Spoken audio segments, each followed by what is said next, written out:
స్వచ్ఛ భారత్ ప్రతిజ్ఞ చేయించిన ఆలయ ఈవో మరియు డిప్యూటీ కమిషనర్ కిషోర్ కుమార్. ఎన్టీఆర్ జిల్లా జగ్గైపేట నియోజకవర్గం పెనుగంచిప్రోలు గ్రామంలోని ఈ రోజున తిరుపతమ్మ అమ్మవారి దేవస్థానం నందు పనిచేస్తున్న స్వచ్ఛ భారత్ పని వారిని ఈ రోజున దేవస్థానం కార్యనిర్వహణ అధికారి మరియు డిప్యూటీ కమిషనర్ కిషోర్ కుమార్ స్వచ్ఛ భారత్ వారితో ప్రతిజ్ఞ చేయించినారు. ఈ సందర్భంగా ప్రతిజ్ఞ చేయిస్తూ, మేము అనగా స్వచ్ఛ భారత్లో భాగంగా ప్రతి ఒక్కరము మా వంతుగా శ్రీ గోపయ్య సమేత తిరుపతమ్మ అమ్మవారి దేవస్థానం పరిధిలో సుస్థి భారత నిర్వహిస్తామని, ఈ రోజు నుంచి పరిశుభ్రత గురించి నేను వేసే ప్రతి ముందడుగు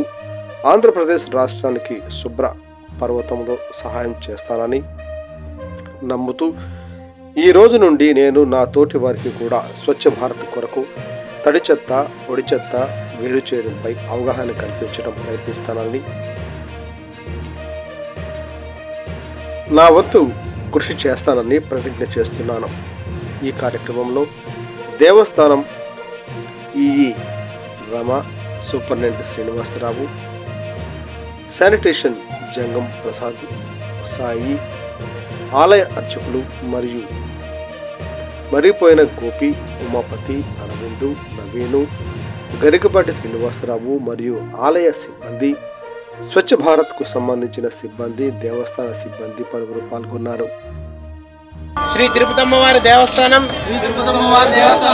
పెనుగంచిప్రోలు నందు మేము 50 మంది సిబ్బంది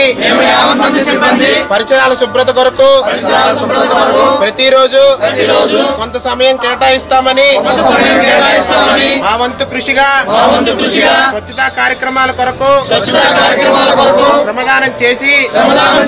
స్వచ్ఛతాంధ్ర మిషన్ కట్టుబడి ఉంటామని మరియు ఈ మిషన్ గురించి అవగాహన కల్పించుటకు మా వంతు కృషి చేస్తామని ప్రమాణం చేస్తున్నాము.